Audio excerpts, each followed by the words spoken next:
কিভাবে জীবনের লক্ষ্য ঠিক করব। প্রতিটি মানুষই জীবনে সফল হতে চায়, কিন্তু সফলতার প্রথম ধাপ হল নিজের জীবনের লক্ষ্য ঠিক করা। আজ আমরা জানব কিভাবে সহজ কিছু ধাপে নিজের লক্ষ্য নির্ধারণ করা যায়।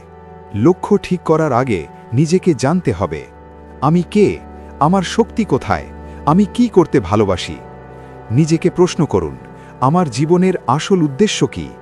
লক্ষ্য যেন অস্পষ্ট না হয়, যেমন আমি ভালো মানুষ হব, এর বদলে বলুন আমি আগামী 5 বছরে একজন দক্ষ ডাক্তার হতে চাই। বড় লক্ষ্যকে ছোট ছোট ধাপে ভাগ করুন, যেমন প্রথমে এসএসসি ভালোভাবে পাশ করা, তারপর কলেজে ভালো ফলাফল, এরপর মেডিকেলে ভর্তি হওয়া। ছোট ধাপগুলোই আপনাকে বড় লক্ষ্যে পৌঁছে দেবে। প্রতিটি লক্ষ্য পূরণের জন্য একটি সময়সীমা ঠিক করুন। সময়সীমা আপনাকে শৃঙ্খলাবদ্ধ রাখবে এবং অলসতা দূর করবে। লক্ষ্য অর্জনের পথে বাধা আসবেই, কিন্তু অধ্যাবসায় আর ধৈর্যই আপনাকে সফল করবে।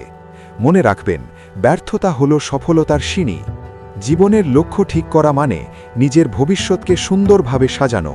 তাই আজই নিজের লক্ষ্য লিখে ফেলুন, ছোট ধাপে এগিয়ে যান, আর কখনো হাল ছাড়বেন না। সোশ্যাল ইকো বিডির সাথে থাকুন, শিক্ষা, অনুপ্রেরণা আর উন্নতির পথে।